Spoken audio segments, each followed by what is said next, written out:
Everyone, welcome to the channel mystic tarot. ये mid month की reading है। November mid month में हम देखेंगे कि एक्वेरियस सन, मून और असेंडेंट लोगों के लिए क्या सिचुएशन रहेगी। ये महीना काफ़ी इंपॉर्टेंट है। एक एक्लिप्स इस महीने के अंदर ही है जो कि लूनर एक्लिप्स है। आई होप आपने मेरी रीडिंग देखी होगी, उस हवाले से मैंने पिक अ कार्ड रीडिंग की है एक्लिप्सिस के हवाले से। सो लेट्स स्टार्ट और देखते हैं कि क्या सिचुएशन है for Aquarius sun, moon and ascendant. मेरी मिड मंथ की जो रीडिंग होती है उसके 3 बेसिकली पार्ट्स होते हैं। जो पास्ट एनर्जीज़ हैं उनका टाइम फिक्स नहीं होता है।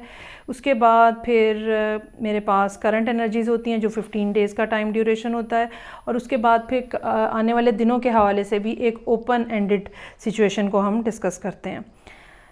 ओके अच्छा, यहाँ पे जो सूरत हाल नज़र आ रही है बिल्कुल इस साल के का ही मामला ये नज़र आ रहा है और काफ़ी ज़्यादा जैसे एक्वेरियस ने काफ़ी स्टैंड लिया है। अच्छा, एक्वेरियस लोगों के लिए, बल्कि इन जनरल सबके लिए मैं कहना चाहूँगी कि ये बहरहाल एक जनरल रीडिंग होती है। अगर आपसे रेजोनेट नहीं कर रही तो कोई मसला नहीं है, बहुत रीडर्स और हैं, आप किसी और की रीडिंग देखें, वो यकीनन आपके साथ कहीं ना कहीं रेजोनेट करेगी। ये मामला ऐसा है जहाँ पे एक्वेरियस लोग जो हैं उन्होंने कुछ स्टैंड लिया हुआ है और जैसे आप डिटरमिन्ड होते हो कि बस ये बात तो छोड़नी नहीं है और मैंने इस बात से पीछे नहीं हटना है। कुछ इस किस्म के मामलात हैं जो कि यहाँ पे मौजूद थे और आपने ये स्टैंड यकीनन अपने लिए लिया है। और हो सकता है कि जिस टाइम के ऊपर आपने ये स्टैंड लिया उस टाइम पे जो भी बात हुई है उसने आपको बहुत ज़्यादा हर्ट किया है और काफ़ी डिसअपॉइंटमेंट का फैक्टर जो है वो नज़र आ रहा है। अच्छा, अब जहाँ एक तरफ तो आपने अपने लिए स्टैंड लिया है, वहाँ पे साथ ही आप अपनी पोजीशन भी मजबूत बनाते हुए या मजबूत बनाने की कोशिश करते हुए नज़र आ रहे हैं। ये पोजीशन आपकी, अगर आप स्टूडेंट हैं तो पढ़ाई के हवाले से, अगर आप बिजनेसमैन हैं तो अपना बिज़नेस इस्टेब्लिश करने के हवाले से, करियर में कुछ और कर रहे हैं, कुछ सीख रहे हैं, कोई वर्कशॉप है, कोई कोर्स है, वो करते हुए नज़र आ रहे हैं।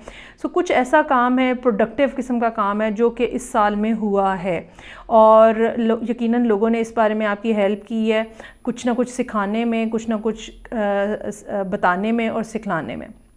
लेकिन जो रिज़ल्ट आप चाह रहे हैं या जिस तरह से मामलात को आप चलाना चाह रहे हैं या जिस तरह से मामलात को आप बढ़ाना चाह रहे हैं, उसके अंदर जो है ना एक होल्ड है। और अच्छा, अब चूंकि ये एक्वेरियस है तो अगर हम एस्ट्रोलॉजिकली बात करें तो जो एक्वेरियस का इस टाइम पे सबसे बड़ा प्रॉब्लम चल रहा है जो कि 2022 के आखिर तक, सेकेंड हाफ तक रहेगा, वो आपकी अपने लॉर्ड की मौजूदगी है 12th हाउस के अंदर। ये 12th हाउस को हम कहते हैं कि नुकसानात का घर होता है। तो बहुत सारी आपकी एफ़र्ट्स जो हैं वो इस टाइम के ऊपर जैसे आपको लग रहा होगा कि वेस्ट जा रही हैं और वो रिज़ल्ट नहीं दे रही हैं और वो आप कुछ एक्सपेक्ट जो कर रहे हैं वो हो नहीं रहा है। यही चीज़ जो है यहाँ हैंगमैन के साथ नज़र आ रही है कि आपको यूनिवर्स ने होल्ड कराया हुआ है। There is something, there must be something which you needs to learn. ठीक है, कुछ सीखना है आपको, कुछ समझना है, कुछ आदतें अपनी तब्दील करनी हो सकती हैं, आपका माइंडसेट हो सकता है कि आपको तब्दील करने की ज़रूरत हो। अब जब तक वो काम नहीं होगा आपको यहाँ पे रोके रखा जाएगा। हो सकता है कि आपकी ज़िंदगी के अंदर कुछ ऐसी चीज़ें हों, कुछ ऐसे लोग हों जो कि अब आपको निकाल देने हैं, कुछ ऐसी आदतें हों जो कि आपको निकाल देनी है। तो जब तक ये सेक्रीफाइस नहीं होगा, जब शायद वो आपको बहुत अजीज़ हों वो चीज़ें, वो लोग, तो जब तक ये सेक्रीफाइस नहीं होगा, जब तक ये आपका माइंडसेट चेंज नहीं होगा, आपका पर्सपेक्टिव चेंज नहीं होगा, ये आपको यहाँ पे होल्ड करके रखा जाएगा। और चूँकि हम देखते रहते हैं तो आप ये सारी सूरत हाल जो है अगले साल के सेकंड हाफ तक जारी और सारी रहेगी, क्योंकि ये हैंगमैन काफ़ी लंबा टाइम लेता है। अच्छा, अब करंटली हम देखते हैं। यहाँ पे मेरे पास आपके लिए मौजूद है 7 ऑफ सोर्ड्स, एम्परर और 2 ऑफ सोर्ड्स। ओके, अच्छा, आप किसी ऐसे शख्स के साथ डील कर रहे हैं जो कि एक बहुत स्ट्रॉन्ग पर्सनैलिटी के तौर पे सामने आया है और उसने अपने आप को बहुत ज़्यादा एक कंट्रोल्ड पर्सन के तौर पे, वेल मैनेज्ड पर्सन के तौर पे, वेरी इम्प्रेसिव पर्सनैलिटी, इस तरह से उसने अपने आप को रिप्रेजेंट किया है, प्रेजेंट किया है। ऑन द अदर हैंड आप हस्बे आदत जो है, अच्छा आपने पिछले कुछ अरसे में अगर मेरी रीडिंग्स देखी हैं एक्वेरियस के हवाले से, आपने देखा होगा कि 7 ऑफ सोर्ड्स का कार्ड बहुत ज़्यादा आया है।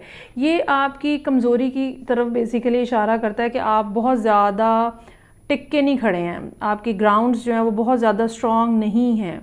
तो यहाँ पे अगेन ये बिहेवियर नज़र आ रहा है कि आप करना कुछ और चाह रहे हैं लेकिन ध्यान आपका कहीं और है, सोच आप कुछ और रहे हैं, देख कुछ और रहे हैं, चीज़ें अपनी उठा के यहाँ से वहाँ मूव करते हुए नज़र आ रहे हैं। हो सकता है कि ये मूवमेंट जो है इन 15 डेज़ के अंदर कोई आपकी ज़िंदगी में कोई एक मेजर मूव हो, लेकिन ये बहुत ज़्यादा स्टेबल सिचुएशन की तरफ इशारा नहीं कर रहा, क्योंकि आपका फोकस कहीं और होना चाहिए, फोकस आपका है कहीं और। अब जहाँ पे फोकस होना चाहिए वहाँ पे नहीं है, तो जहाँ पे तो इसकी वजह से क्या है कि ना वो काम सही से हो रहा है जो कि आपको करना चाहिए, और ना ही इस पर्सन से आपका कनेक्शन सही से बन रहा है क्योंकि आप इनसे भी भाग रहे हैं। ऑन द अदर हैंड ये पर्सन भी अब जैसे थोड़ा रिलक्टेंट नज़र आ रहा है, और मेरा नहीं ख्याल कि अब की बार ये आपको कोई बहुत अच्छा रिस्पांस देंगे। अगर आप इनसे इन 15 दिनों के अंदर कुछ कम्युनिकेट कर रहे होंगे तो ये एक स्टिफ पर्सनालिटी के सामने के तौर पे आपके सामने आएंगे, और ये बहुत ज़्यादा अपने आप को ओपन भी नहीं करेंगे आपके साथ। हो सकता है कि यहाँ पे ये हैंगमैन का कार्ड भी इस पर्सन के लिए आया हो कि ये इस पर्सन ने आपके लिए बहुत ज़्यादा इंतज़ार किया है। अच्छा अगेन चूँकि ये जनरल रीडिंग है तो ये वाइस वर्सा भी हो सकती है। हो सकता है आप किसी के लिए बहुत अरसे से इंतज़ार कर रहे हो और अब आप कहेंगे ओके बस बहुत हो गया मजाक, अब नहीं। लेकिन साथ ही साथ ये भी पॉसिबिलिटी है कि ये पर्सन जो है इसने इसके दिल में आपके लिए बहुत ज़्यादा फीलिंग्स हैं, और आप लोगों ने तकरीबन 1.5-2 साल का टाइम बहुत अच्छा गुजारा है, और इस पर्सन ने आपका काफ़ी ज़्यादा इंतज़ार किया है, लेकिन अब समहाउ इसने कहा है कि ओके नहीं, अगर आपको समझ नहीं आ रही तो फिर मैं चलता हूँ या चलती हूँ। इस तरह के कुछ मामला जो है वो नज़र आ रहा है।